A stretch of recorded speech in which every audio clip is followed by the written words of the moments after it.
Madame Sarah, je sais pas qui ce qu'a eu la weird idea de me faire venir ici parler devant tout ce beau monde-là. Vous auriez dû au moins demander à quelqu'un qui n'était pas en insécurité. Oh non, c'est vrai. Si j'étais en insécurité linguistique, je serais peut-être pas ici devant vous. Je serais peut-être même pas dans la salle avec vous. L'insécurité linguistique, c'est un thème qui m'intéresse depuis bien longtemps. Il y a déjà 10 ans que j'ai commencé un blog, J'ai mal à ma langue. Et mal à ma langue à l'intérieur de la francophonie, pas à l'extérieur. Je vous promets, lorsque je suis plus directrice de programme de formation à l'enseignement, que je vais recommencer à le nourrir, parce que comme c'est là, il dort. Au début de ma carrière de professeur, on parlait d'exogamie comme si c'était une maladie. Je suis enfant d'un couple exogame. Donc, mon identité a parfois été insécure également. Aujourd'hui, on accepte de dire que les jeunes sont bilingues, mais on voudrait qu'ils soient bilingues séparément. Donc, ça, c'est ce qu'on appelle une représentation sociale. OK? Donc, et je vais vous suggérer aujourd'hui qu'il faut travailler au niveau de nos propres représentations pour travailler sur l'insécurité linguistique. Ce n'est pas en travaillant sur les jeunes. Ils ne sont pas malades. Okay? C'est en travaillant sur nous, nos représentations, que nous allons pouvoir travailler sur l'insécurité linguistique. Parce que les représentations se construisent au contact des autres. On le voit bien, les jeunes de l'Ontario français, du sud de l'Ontario, quand ils arrivent à l'Université d'Ottawa, ils sont fiers de parler français. Ils sont fiers du français qu'ils parlent. Arrivés à l'Université d'Ottawa, plusieurs d'entre eux reconstruisent leur représentation de qui ils sont comme francophones, parce qu'à l'université, il y a trop de professeurs qui leur disent qu'ils parlent mal. Donc, l'insécurité linguistique formelle, c'est une représentation négative de sa pratique langagière. Donc, c'est comment je représente ma pratique. Ce n'est pas c'est pas une évaluation objective de mes compétences, mais c'est comment je me les représente. Un exemple en société, mon premier poste en enseignement était en Alberta. Donc, lorsqu'on est déménagé là, je me promenais au West Edmonton Mall avec mon conjoint et ma fille. Et il y avait un couple qui n'arrêtait pas de nous suivre. Puis je dis, ben, c'est correct, ils magasinent dans les mêmes magasins que nous, c'est tout.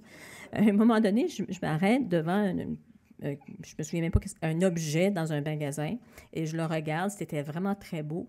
Le monsieur dit, c'est belle, hein? Je dis, ah oui, c'est beau.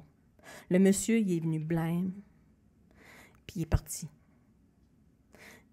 Il pensait que je venais de le corriger, parce qu'il avait dit, c'est beau, c'est belle. Ça, c'est de l'insécurité linguistique. Il a pris un risque incroyable. Puis ma fille parlait chiac, donc probablement que ça aidait. Il entendait ma fille parler chiac, puis il se disait, ben elle, ça va être correct. Mais moi, sans le vouloir, je l'ai remis dans le silence. Okay. Ça, c'est de l'insécurité linguistique très profonde. Un exemple scolaire, parce que ce que les chercheurs disent, c'est que l'insécurité linguistique, elle existe à l'extérieur de l'école, mais c'est l'école qui la consolide, qui va la rendre vraiment profonde. Okay? Il y avait un enfant de 3e année qui était venu vers moi dans une de mes recherches avec le dictionnaire des difficultés de la langue française. Et elle m'a dit, « Madame, ce dictionnaire-là, c'est pour nous. » J'ai dit, « Qu'est-ce que tu veux dire, c'est pour nous? » Ben, parce que nous autres, on parle mal français.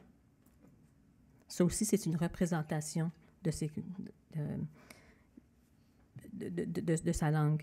Dans une autre recherche, une élève de 10e année était toute excitée de vouloir raconter quelque chose à son enseignant. Puis elle a dit, « Monsieur, hier soir, on a, tu sais, never mind, whatever. » Là aussi. Et c'est ça l'effet le plus grave de l'insécurité linguistique formelle. C'est le silence. C'est l'absence qui est dans cette salle. C'est ça qui est le plus grave. On a également ce qu'on appelle l'insécurité linguistique statutaire. Puis ça, c'est la représentation du statut sociopolitique de sa langue et de son groupe social. Okay? C'est l'idée qu'on n'est pas légitime comme groupe langagier, qu'on n'a pas notre place, qu'on n'a pas le droit de se lever dans l'Assemblée législative de l'Alberta et parler en français. Okay? C'est ça, l'insécurité linguistique statutaire. Donc, et cette croyance fait en sorte qu'on ne parle pas français, qu'on ne demande pas de service en français, qu'on accepte qu'il n'y a personne derrière le comptoir pour nous servir en français, qu'on accepte que l'agent de bord de WestJet hier, quand elle a parlé en français, je n'ai pas compris un sapré mot, mais c'est pas grave, je ne vais rien dire parce qu'elle a fait un effort, au moins. OK? Ça, c'est l'insécurité statutaire. Okay. Un exemple scolaire. Je faisais de la recherche en Alberta dans une école secondaire et puis c'était au début de l'immigration africaine, donc c'est début des années 2000. Et puis je demandais à une élève qui elle-même est née en Alberta, 3e génération de franco-albertaine, puis je disais, bien, explique-moi comment les groupes fonctionnent à l'école. Puis elle m'a dit, bien, il y a les Québécois, eux autres, c'est les vrais francophones. Après, bien, il y a les Acadiens. Eux, ils sont fiers d'être francophones. Okay. Et là, bien, il y a nous autres, les Franco-Albertains. C'est comme, ben, tu sais, c'est plus facile pour les Québécois parce que les autres sont des vrais francophones. Ça, c'est à l'école aussi. Puis, cette idée, et je le vois dans mes salles de classe, qui prend la parole dans mes cours? Ce ne sont pas les Franco-Ontariens. Même si l'Université d'Ottawa veut être l'Université des Franco-Ontariens, ils ont souvent mal à l'aise de prendre la parole. Okay? Et si je les corrigeais à chaque fois qu'ils prenaient la parole, à chaque phrase, ben, l'insécurité formelle deviendrait plus grande. Okay? Je dirais qu'en quelque part, c'est l'insécurité linguistique ou la sécurité linguistique statutaire qui fait en sorte que maintenant, les étudiants franco-ontariens ont milité et vont recevoir leur université de langue française en Ontario. Donc, on voit que ça change. Maintenant, ce qui est intéressant au niveau des représentations, c'est que c'est quelque chose qui peut changer. OK? La CELF travaille beaucoup sur la construction identitaire. J'ai donc pensé faire un lien voir quel est le lien entre l'insécurité linguistique et l'identité. Je vous dirais que là, ça dépend. Il y a des gens qui sont en insécurité linguistique qui vont dire « je ne suis pas un vrai francophone parce que je ne parle pas assez bien français ». Il y a une direction d'école qui me racontait qu'il y a un élève qui était venu le voir puis qui était tout déçu puis il a dit « Monsieur, je pensais que j'étais francophone ». En arrivant à l'école. Mais je ne suis pas francophone. Je ne parle pas bien français. OK? En Acadie, par contre, on a beaucoup de personnes qui disent « I am Acadian. I may not speak French anymore, mais ce n'est pas grave, je suis Acadien. » OK? Parce que je suis de descendance. Donc, on peut voir l'identité comme une identité d'héritage qui n'a pas nécessairement de lien avec la capacité à parler la langue, ou une identité que l'on porte au quotidien aujourd'hui, où là, la langue, la capacité d'interagir au sein d'une communauté linguistique a un effet important. Donc, ça, c'est... mais l'insécurité linguistique peut aussi devenir un élément de l'identité des gens, de dire, bien, nous, comme franco-ontariens, comme franco-manitobains, une de nos caractéristiques, c'est qu'on ne prend pas la parole parce qu'on ne parle pas assez bien. Ce qu'on sait, c'est l'insécurité linguistique mène au silence s'il est assez grave. OK? Mais il y a plusieurs personnes qui sont en insécurité linguistique et qui continuent à parler. OK? Et je vous propose que pour bon nombre de nos élèves, c'est le cas. Je pense qu'on ne reconnaît pas suffisamment la force, la persévérance, la résilience de nos élèves dans les écoles de langue française. Donc, comme je vous ai dit, une des choses que nous devons faire, c'est modifier nos propres représentations langagières. On entend souvent « il parle mal » ou d'autres, moi je l'ai mis très brut, là. Il y a d'autres façons de le dire. Des enseignants qui m'ont dit « oui, mais je ne peux pas les laisser parler parce qu'ils ne savent pas parler. Okay. Bien, je ne vais pas les laisser apprendre parce qu'ils ne savent pas apprendre. Okay. Bien, ils apprennent mal parce qu'ils ne savent pas encore comment faire de la trigonométrie. Okay? C'est un peu la même chose.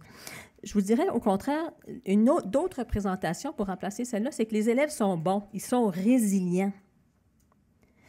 Ils continuent à essayer jour après jour après jour, même si on leur dit continuellement que ce n'est pas assez bon. Elles ont de bonnes compétences linguistiques sur lesquelles construire. Leur rôle à eux, à elles, ce n'est pas d'arriver parfait. Okay? C'est notre rôle à nous, de reconnaître ce qu'ils ont comme connaissances, de construire ces connaissances, ces compétences-là, pour les amener plus loin. Elles ont des ressources linguistiques qu'il faut développer et diversifier. Il faudrait arrêter de croire qu'il y a un seul bon français et reconnaître qu'il y en a plusieurs. Le jeune qui ne parle pas franglais, lorsque tous ses amis franglais parlent franglais, il va être exclu. Il y a une mère, dans une autre recherche que j'ai menée, elle m'a dit « J'ai fait tellement d'efforts avec mes enfants pour qu'ils parlent le bon français avant d'aller à l'école, mais une fois qu'ils ont commencé l'école, ils ont été rejetés par les amis parce qu'ils ne parlaient pas le bon français. » Okay? Donc, il faut reconnaître qu'on a tous plusieurs français. Elles utilisent leurs ressources linguistiques pour communiquer et non pour être évaluées. Ça fait longtemps que je suis pas allée dans une école de langue française au secondaire, dans une classe de français. Mais lorsque je faisais de la recherche dans les écoles secondaires, ce que je voyais, c'était que dans la classe de English, les jeunes avaient le droit de parler de choses intéressantes, de débattre de questions profondes. Dans le cours de français, aussitôt qu'ils essayaient de parler, on leur amenait la grammaire. Okay? Le cours de français, c'est un cours de langue, alors que le cours de English, c'est un cours d'art langagier, l'art d'utiliser la langue. Okay? Donc, je reviens avec qu'est-ce que ça signifie? Qu'est-ce qui arrive si on change nos représentations? Donc, si on dit qu'ils ont des ressources linguistiques qu'il faut continuer à développer et à diversifier, on va commencer à comparer les langues. Okay? Comparer le français et l'anglais, le français et l'arabe, le français et le kiswahili, le français et le michif. Okay? Et on va comparer les variétés de langues. Okay? Chez nous, pour dire à quelqu'un, moi, de naissance, je suis acadienne et anglophone. Donc, chez nous, pour dire à quelqu'un de ne pas trop s'inquiéter d'un examen qui s'en vient, on va dire « worry pas ta brain ». Mais c'est une variété. OK? On va aussi parler d'écriture bilingue. Il y a un chercheur, Cummins, à Toronto, qui a fait ça avec beaucoup d'enfants immigrants dans les écoles de langue anglaise. Et il pensait qu'il faisait quelque chose d'original. Mais Patrice Desbiens, un auteur franco-ontarien, l'avait fait bien avant lui. C'est-à-dire qu'il a écrit un livre où un côté, c'est raconté en français, puis l'autre côté, c'est raconté en anglais. Et avec le livre de Patrice Desbiens, ce qui est bien, c'est qu'on réalise qu'il ne raconte pas tout à fait la même histoire. Donc, ça nous permet de voir que mon monde, ma perspective sur le monde francophone et ma perspective sur le monde anglophone, ce n'est pas tout à fait le même. Puis je vous dirais qu'avec les élèves qu'on a qui sont biplurilingues aujourd'hui, qu'on pourrait aussi parler de les laisser écrire un texte qui entrelace les langues. Ça s'appelle le translanguaging en anglais. C'est cette idée que c'est normal dans un monde bilingue de passer fréquemment d'une langue à l'autre. Donc, plutôt que de voir anglais et français comme deux langues séparées, pour nos jeunes, français et anglais, c'est comme sur un continuum. Et au centre, il y a cette pratique bilingue qui est universelle. Okay? Cette pratique bilingue où on entrelace les langues. Si vous avez des élèves qui entrelacent les langues et qui n'ont pas encore le français standard, la responsabilité de l'École de langue française demeure, non seulement de contrer l'insécurité et de bâtir la sécurité, mais de donner accès à un français standard qu'ils vont pouvoir utiliser lorsque ce sera leur tour à venir au podium. Okay? Elles utilisent les ressources linguistiques pour communiquer et non pour être évaluées. Il faudra enseigner le dialogue exploratoire et délibératif. On a placé sur vos tables une série d'articles. C'est en anglais, mais c'est justement sur cette question-là de comment on enseigne le dialogue aux élèves, comment on peut amener les élèves à dialoguer plutôt que de simplement donner leur opinion de façon séparée. Il faut enseigner aux enfants à utiliser la langue pour dialoguer. Même dans ma langue première, ça ne se fait pas naturellement. Même dans la langue majoritaire, ça ne se fait pas naturellement. OK? Il faut créer, ça a déjà été dit par quelqu'un d'autre, créer un espace de prise de parole sécuritaire, où c'est correct de parler comme je parle. Utiliser la langue pour parler à la radio ou télévision scolaire. C'est drôle comment les élèves, lorsqu'ils s'entendent, disent « Oh, je pourrais peut-être dire ça autrement. » Et aussi, la télé et la radio scolaire, ce sont des environnements où il faut parler un français plus standardisé, contrairement au terrain de soccer. Une autre représentation que j'entends souvent, il ne faut même pas l'effort de parler en français. Ils sont paresseux, c'est pour ça qu'ils ne parlent pas français. Okay? Mais pour parler français, pour plusieurs, c'est un risque. Oh. Là, je suis allée trop vite. Pour parler plusieurs français équivaut à prendre un risque important. Ils savent qu'ils sont en apprentissage. Puis ils savent qu'ils risquent d'être corrigés. Prendre la parole devant un groupe ou une figure d'autorité exige une bonne dose de courage. Combien d'entre vous avez déjà voulu poser une question à un micro dans une salle avec 120 personnes, mais n'avez pas osé le faire parce que vous avez manqué de courage? Ça prend du courage, parler.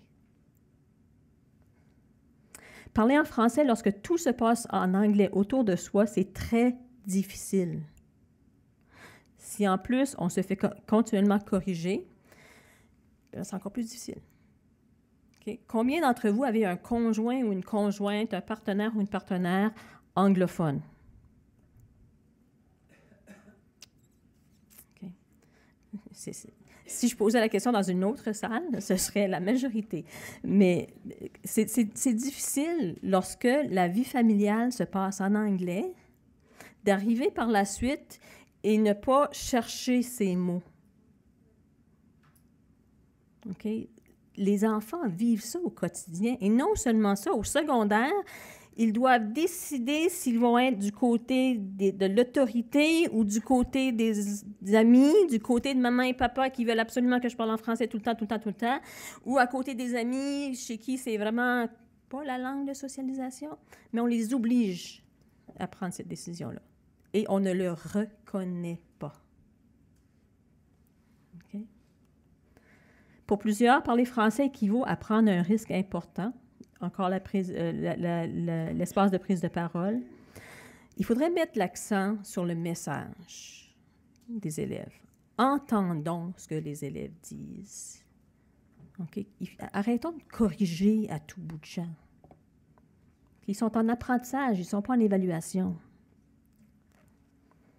S'intéresser vraiment, mais vraiment s'intéresser à ce que les jeunes disent. Partager sa vulnérabilité. J'ai fait, dans une de mes recherches, encore une fois, il y a un enseignant qui avait du mal avec sa gestion de classe. Il avait du mal à faire parler les élèves en français. Normalement, les élèves, quand ils rencontrent un enseignant, ils changent au français, puis là, ils changent à l'anglais de nouveau. Puis, il y avait beaucoup, beaucoup de difficultés. Puis, finalement, ce qu'il a fait, c'est qu'il a commencé à raconter son parcours langagier. Pourquoi le français était important pour lui. Et lentement, les élèves ont aussi commencé à se dévoiler. Okay? Nous avons tous et toutes des vulnérabilités. Si on part de là, on va mieux comprendre et mieux accompagner nos élèves ou nos enfants. Enseigner la forme par l'enseignement stratégique. Donc, quand je dis qu'il ne faut pas corriger, ça ne veut pas dire qu'il ne faut pas enseigner. Okay? L'enseignement stratégique, par exemple, si vous voulez que les élèves présentent une recherche devant la classe, il faudrait leur enseigner comment le faire. Faire du modelage. Comment est-ce que je me suis préparée? Comment je suis passée d'une langue parlée vernaculaire quotidienne à une langue parlée plus formelle? Comment est-ce que j'ai planifié ma présentation? On prend souvent pour acquis que l'enseignant de français a fait ça. OK? Mais l'enseignant de français ne va pas enseigner comment présenter un rapport de laboratoire de sciences. OK? Ou comment il a résolu un problème en mathématiques. Ça revient aux enseignants de matière. Et puis, non, à l'élémentaire, ils ne l'auront pas fait. Parce qu'à l'élémentaire, ils ne sont pas des spécialistes de sciences humaines, de mathématiques, etc. Ils n'ont pas les connaissances que les spécialistes du secondaire ont sur comment présenter un savoir dans la langue de leur discipline. OK? Je pense qu'il faudrait normaliser l'insécurité linguistique. Reconnaître qu'on est tous et toutes, à un moment donné, insécures du point de vue de notre langue. Okay. Ça nous arrive tous.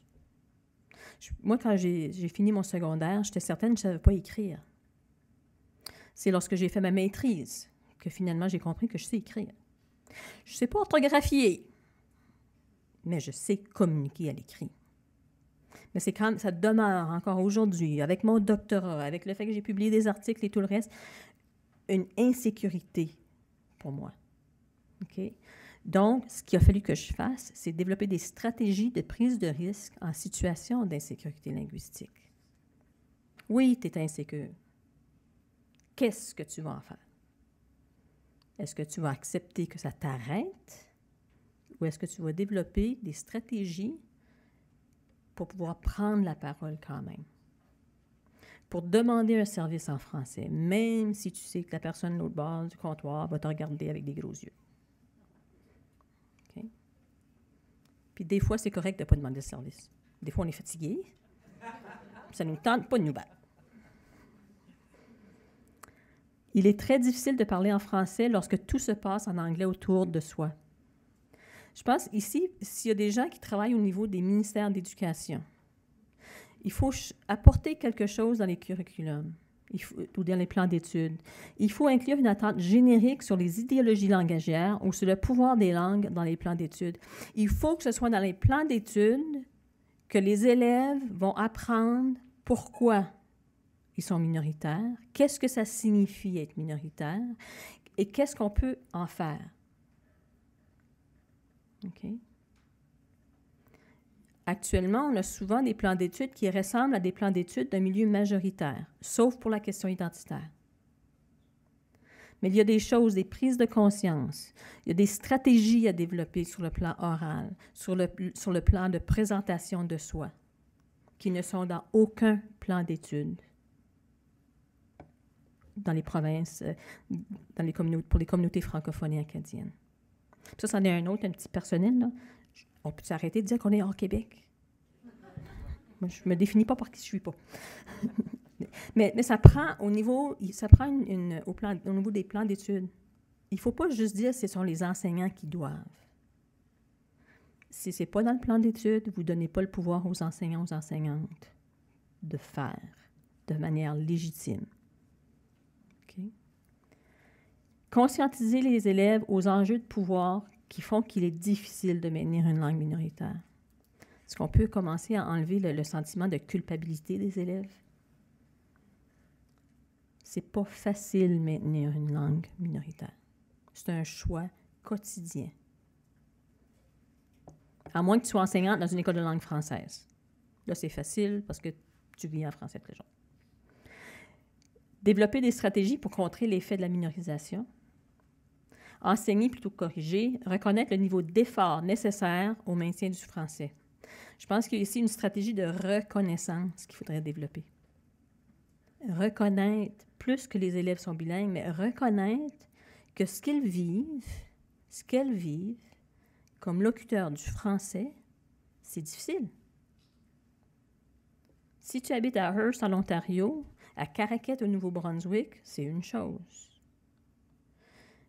Mais si tu habites à Barrie, en Ontario, à Saint-Paul, en Alberta, à Victoria, c'est toute une autre chose. C'est pas facile.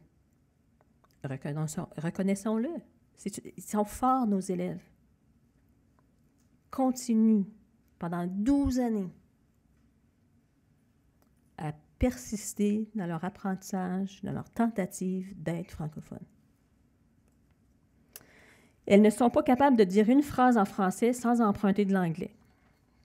Une enseignante m'a déjà dit, ils sont quasiment plus francophones. Okay. Il est normal que des locuteurs d'une langue minoritaire fassent des emprunts de la langue majoritaire. L'anglais s'est développé comme ça, avec des emprunts de toutes sortes de langues. Le tissage des langues est une pratique commune dans toutes les communautés bilingues du monde. Pas seulement la nôtre. Ce tissage est un symbole d'appartenance au groupe. Il y a une raison pourquoi les élèves commencent à dire, ils ne disent pas seulement « je suis bilingue », ils disent « je suis francophone, je suis franglophone, je suis chiac ». Il y a une identité qui est rattachée à cette alternance, à ce tissage. Il est normal que les locuteurs d'une langue minoritaire fassent des emprunts de la langue majoritaire. Je pense que là, c'est justement dans les plans d'études, si on pouvait avoir l'histoire des langues. Comprendre comment se développe une langue, pas du point de vue linguistique, mais du point de vue sociologique, historique. Le fait que quand les langues sont en contact, qu'est-ce qui se passe? Okay. L'histoire, le fait, par exemple, que Caraquet, au Nouveau-Brunswick, c'est un milieu où on a réussi à maintenir une certaine variété de français en raison de l'isolement. Okay. De comprendre qu'une des raisons pour laquelle il était important d'avoir la Révolution tranquille et la loi 101 au Québec, c'était justement parce que le français étant minoritaire, il fallait avoir des protections pour la langue. Okay. Étudier la musique bilingue. Okay. Pas seulement franglophone, mais également fragnole. À la radio communautaire chez nous à Ottawa, je ne sais pas si c'est aussi le fragnole, il y a un poste. C'est merveilleux. Okay. Ça déstigmatise cette idée-là que c'est seulement nous, les francophones, anglophones, qui avons ça. Que ça naturalise ce que les élèves vivent. Comparer les langues encore une fois.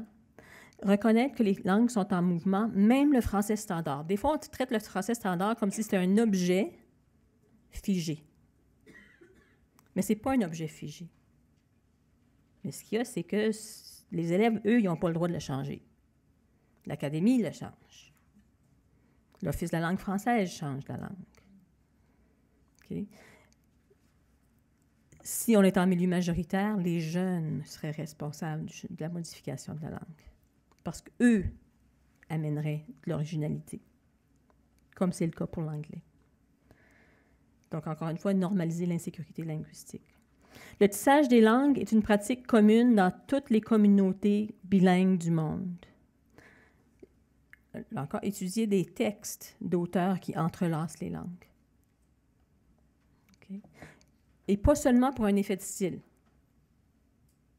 okay, mais comme pratique langagière. Étudier les pratiques langagières des élèves pour découvrir les règles sous-jacentes à leur entrelacement. Okay. L'Acadie est chanceuse dans un sens parce que elle est assez grande pour qu'il y ait des linguistes qui se soient intéressés au chiac, puis à documenter le chiac et les règles qui sous-tendent les mots qu'on peut angliciser ou non. Mais on pourrait faire cette étude avec les élèves. C'est d'écrire quelles sont plusieurs phrases qui sont en franglais et voir, bien, est-ce que vous pouvez vraiment emprunter n'importe quel mot de l'anglais ou est-ce que c'est seulement les verbes, par exemple? Okay. Faire une ethnographie langagière pour identifier comment les usages changent avec le contexte.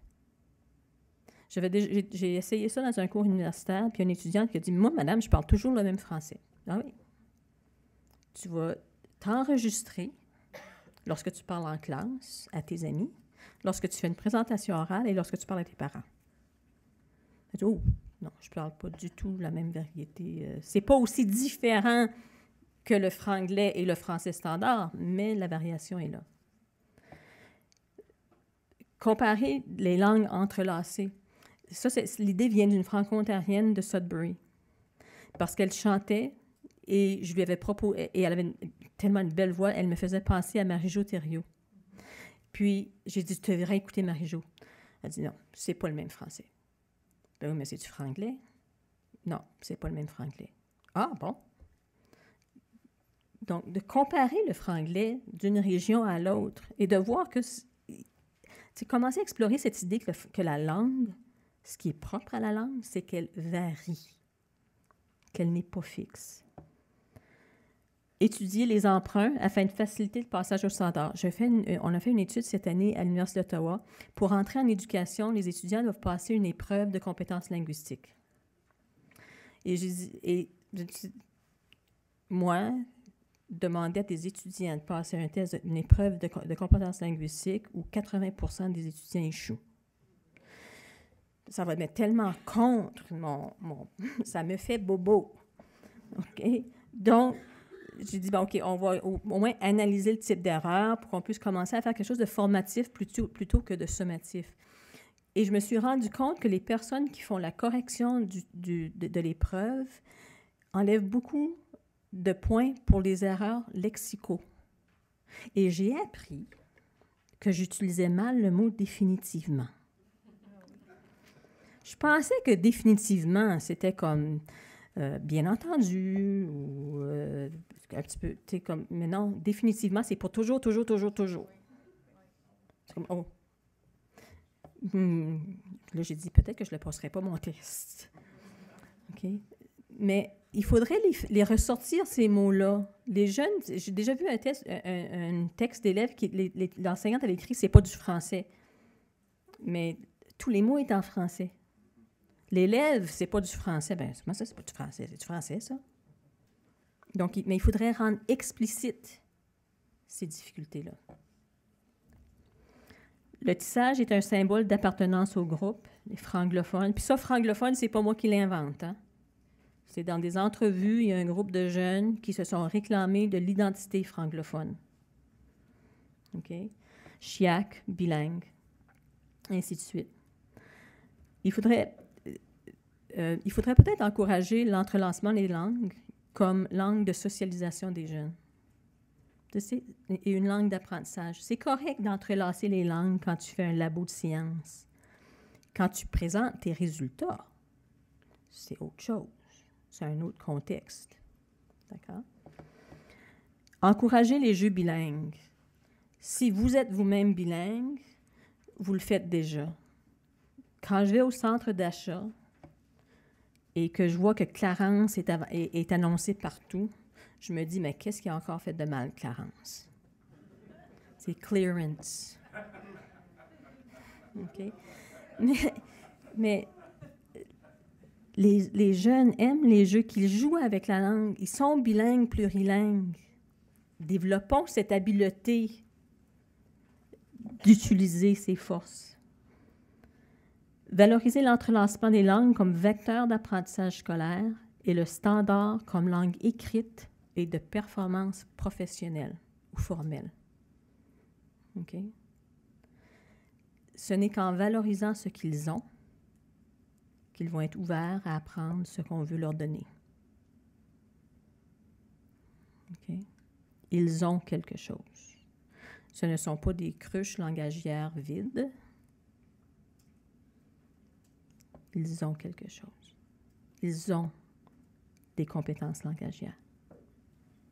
Même si ton enfant de maternelle, la seule chose qu'il peut dire, c'est « bonjour » puis « est-ce que je peux aller à la toilette », il a des compétences en français. Okay? Il faudrait aussi démystifier le français standard. On parle du français standard comme si c'était une langue universelle. C'est un répondant en Acadie qui m'a dit ouais, « le français standard, c'est pas important. » Parce qu'au travail, il est venu un Français puis un Congolais parler à mon superviseur, puis ils ne se comprenaient pas entre eux. Pourtant, ils parlaient tous le français standard. Il n'y a pas qu'un français standard. Et dans nos milieux minoritaires maintenant, cette réalité-là est dans nos salles de classe, chez les parents également. Bref, Ce sont les élèves qui sont normaux, pas nous autres. Le personnel enseignant et les employés des institutions de la minorité sont l'exception. Ils font partie d'une des seules tranches de la population franco-minoritaire et ont un accès continu à un environnement social franco-dominant hautement valorisé. Quel autre emploi croyez-vous pouvoir avoir en milieu minoritaire où vos compétences langagières valent 50 000 $ par année, 60 000, 100 000, 150 000 $ par année? Il n'y en a pas beaucoup. Puis en plus de ça, vous avez un statut social élevé. Vous êtes madame ou monsieur si vous êtes enseignant ou enseignante. Si vous êtes président ou présidente d'une association, vous avez du pouvoir. Vous parlez pour toutes sortes de monde. Vous avez un pouvoir de représentation et vous avez un pouvoir de définition des représentations. OK? Il y a une élève de 11e année qui est en train de décider si elle restait dans une école de langue française ou si elle s'en allait dans une école de langue anglaise parce qu'elle allait commencer l'université après une année. Puis elle voulait s'assurer d'avoir les compétences en anglais parce qu'elle vivait dans une province où il n'y avait pas d'université francophone. Puis je l'ai interviewée, puis elle m'a dit, bien, l'école francophone, c'est pas le vrai monde. J'aimerais que ça le soit, mais ça ne l'est pas. J'ai encore des frissons quand j'y pense. L'école de langue française en milieu minoritaire naturalise le pouvoir du français standard et c'est la norme contre laquelle les élèves évaluent négativement leur pratique langagière. Okay. Et la seule façon de changer cela, c'est pas très clair, excusez, c'est vraiment pour nous de changer nos représentations de la langue et de ce qui est une bonne langue, qu'est-ce qui est une compétence langagière. Est-ce qu'on va valoriser ce que les élèves ont ou est-ce qu'on va corriger ce qu'ils ont pour leur donner ce qu'on pense est bon? OK? Donc, le cycle de changement que vous ne voyez pas très, très bien. Premièrement, il faudrait nommer nos représentations. Lorsque j'ai parlé de représentation, est-ce que vous avez entendu « oups », celui-là, je l'ai, j'ai déjà dit ça, quelque chose comme ça. OK? Il faudrait ensuite les objectiver. Les objectiver, c'est-à-dire, c'est d'où ils viennent, puis quel est le fond de réalité? Est-ce qu'il y a une autre façon de voir le monde que la façon qui est exprimée dans la représentation? Est-ce qu'il y a une autre façon de voir le français, l'utilisation du français, les élèves, etc.? Est-ce qu'on peut l'objectiver?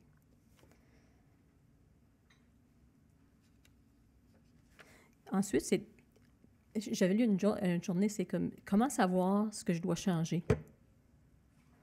Puis l'auteur avait dit, si ce que tu fais fait mal à quelqu'un, tu dois le changer. Alors la prochaine étape, c'est de se poser la question. Est-ce que la représentation que je maintiens diminue, subjective, fait en sorte qu'un élève a peur de parler? Okay. Est-ce que ça a un effet néfaste ou un effet positif sur ce que les élèves font, ce que mon enfant fait? Ou est-ce que je suis en train d'ériger une barrière? Et ensuite, les deux dernières balles, il y a comme une flèche qui va dans les deux sens plutôt qu'un sens, parce qu'ils vont ensemble, comme c'est itératif. OK? Donc, c'est le changement des représentations et le changement des pratiques. Parfois, vous allez être capable de mettre en place une pratique, mais c'est comme un petit peu en tension avec vos représentations. Mais si vous voyez que l'effet est positif, bien là, votre représentation va changer plus facilement. OK? Parce que les représentations, si elles changent de façon consciente, c'est assez lent. Les représentations, elles changent de façon rapide si vous rencontrez une nouvelle situation sociale qui remet vraiment en cause vos représentations. C'est le cas, par exemple, des franco-majoritaires qui arrivent pour la première fois dans un milieu franco-minoritaire et ils disent « Oh, oui, j'ai une identité francophone, mais je ne pensais pas que c'était important pour moi. » OK? Ou encore... je lis le texte de quelqu'un, je dis « Oh, non, j'écris bien, c'est quand même pas si pire. Lui, il a publié, moi, je n'ai pas publié, mais j'écris quand même assez bien. » Donc, mais ça, c'est aléatoire. Ce que je vous invite à faire, c'est de faire quelque chose de conscient, ce qui est de prendre conscience, premièrement, que ce sont des représentations que vous avez, que ce ne sont pas des faits, c'est pas basé sur un fait objectivement étudié, c'est des faits sociaux. Okay? Le français standard est une langue plus valorisée que le chiac ou que le franglais ou le michif. Okay? Ça, c'est vrai. Et c'est pour cette raison qu'il faut y donner accès aux élèves. Mais les élèves ont le droit de savoir que c'est pour ça qu'on veut leur donner accès au français standard. Pas parce que c'est meilleur de façon intrinsèque, mais parce que le français standard sert à autre chose, à ouvrir des portes que le franglais, le chiac, le michif n'ouvrent pas. OK? Donc, le défi, c'est que les élèves tentent au mieux de leur capacité à relever le défi de l'apprentissage et du maintien d'une langue française au quotidien. Il faut reconnaître que c'est un défi. Il est impératif de se donner un défi équivalent. Les élèves font beaucoup d'efforts pour parler français. Nous aussi, il faut faire beaucoup d'efforts pour modifier nos représentations langagières, pour mieux accompagner les élèves dans la construction d'une sécurité langagière. Puis, pour finir, je vais vous dire que je ne pense pas être meilleure que quiconque. Lorsque je suis devant un élève de 2e ou 3e année et qu'il me dit qu'il va larguer ses choses à bas, je peux lui dire « Ah oui, tu vas lancer tes choses par terre. » Okay, donc, ça fait partie de mes automatismes, mais on ne peut pas changer des automatismes si on n'en prend pas conscience. Les représentations, c'est un travail continu à les laisser émerger et à se questionner à leur niveau. Donc, j'étais à une conférence l'année passée du ministère de l'Éducation de l'Ontario où on voulait développer des locuteurs performants. J'ai titré ma conférence « Locuteurs confiants ». Parce qu'afin d'avoir des locuteurs compétents, il faut d'abord avoir des locuteurs confiants qui n'ont pas peur de prendre la parole. Et je vous dirais, mon hypothèse, c'est qu'un locuteur confiant, qui est aussi un locuteur performant, deviendra un locuteur persistant et résilient dans un milieu minoritaire francophone. Merci.